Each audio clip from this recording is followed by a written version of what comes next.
Such an amazing story of giving, whose settings are earth and heaven. The scene is a barren desert at a valley with no plant.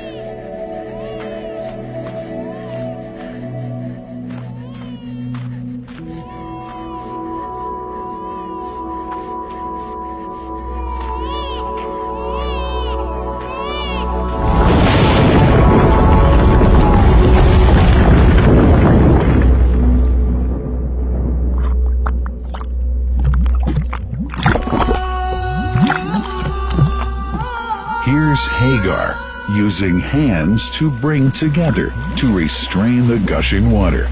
Blessed is the distressed mother. Had she left Zam Zam water up to go, it would have become an abundant flow.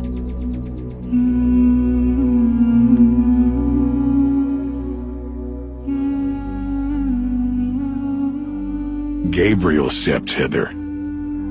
Then the great well gushed. Superior to all other, a miracle to stay forever, reviving the old tradition.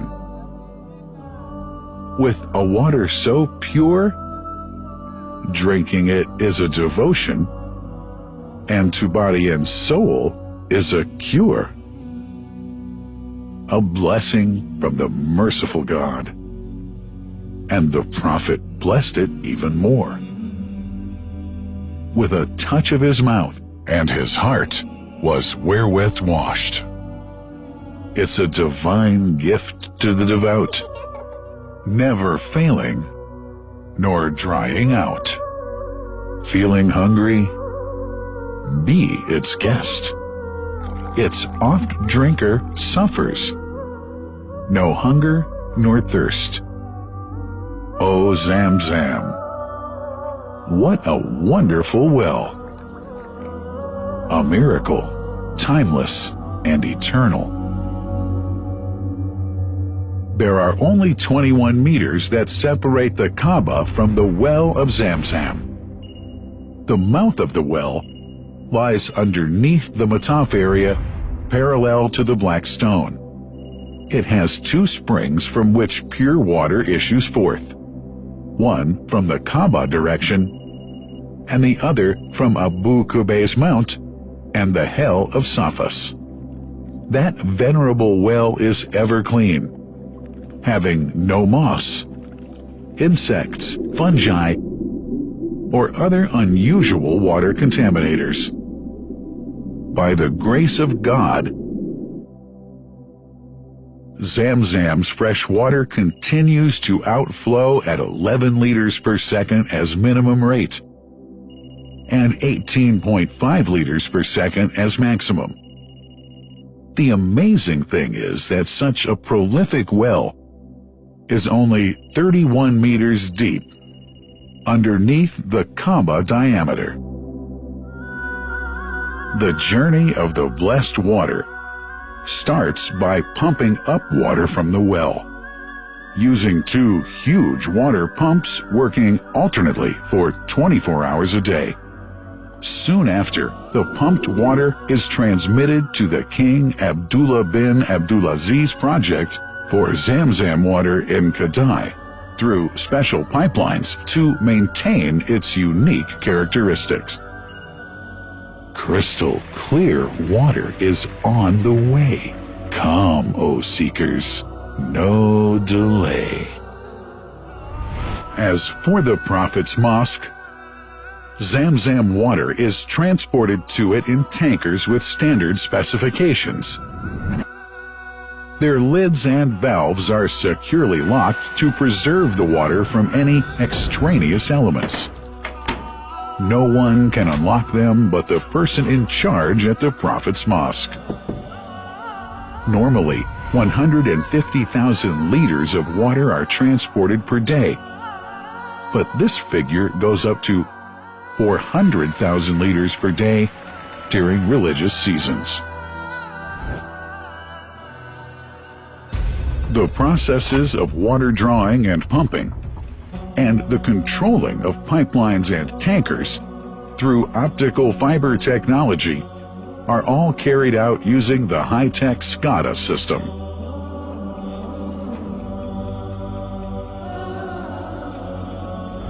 The blessed water is provided at the two holy mosques in sterile containers, carefully distributed at drinking places and courtyards.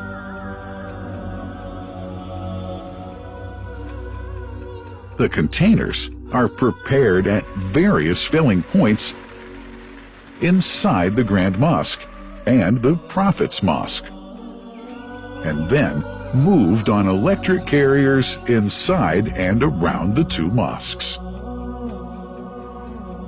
For their convenience, visitors can drink water cool or otherwise, and for hygienic reasons, disposable plastic cups are provided.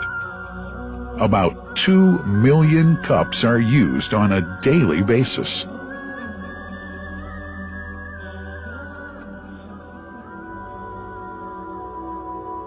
Containers' top lids are securely locked for tampering or contamination.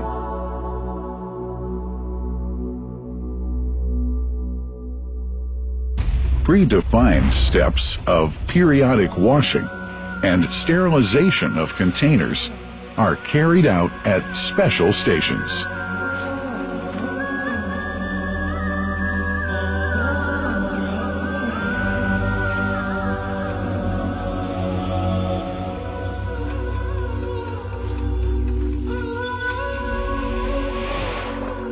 Fixed drinking fountains are distributed inside and around the Grand Mosque in Mecca and the Prophet's Mosque in Medina, including all piazzas and floors.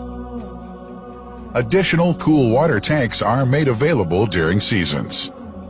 For the convenience of prayers and visitors, the Sabil, located in the eastern side of the Grand Mosque's piazza, is assigned for the on-the-way water filling to mitigate the crowds. New backpack water containers have further been introduced to provide water at crowded areas like the Mataf. Also, the Presidency of the Affairs of the Two Holy Mosques has provided small filtered water bottles to be distributed around the Mataf to the occupants of the first line for prayer and in the funerals area. The Zam Zam water dispensed in the Grand Mosque is estimated 700,000 liters per day, but this figure springs to 2 million liters per day during seasons. Random samples of water are taken from containers, fountains, and tankers around the clock to verify that water is free from contaminators, impurities, and bacteria. Up to 100 samples are taken on a daily basis to be tested in a special lab. What a wonderful journey! An important question is yet to be asked regarding the plant that runs the great project of Zam Zam water dispensation. In 1431H, 2010G, the inauguration of the king, Abdullah bin Abdulaziz plant in Kadai area in Makkah marked a breakthrough in the Zam Zam water project. Thanks to that plant, people have been spared the strenuous efforts they used to make in their attempts to get access to the best water on earth.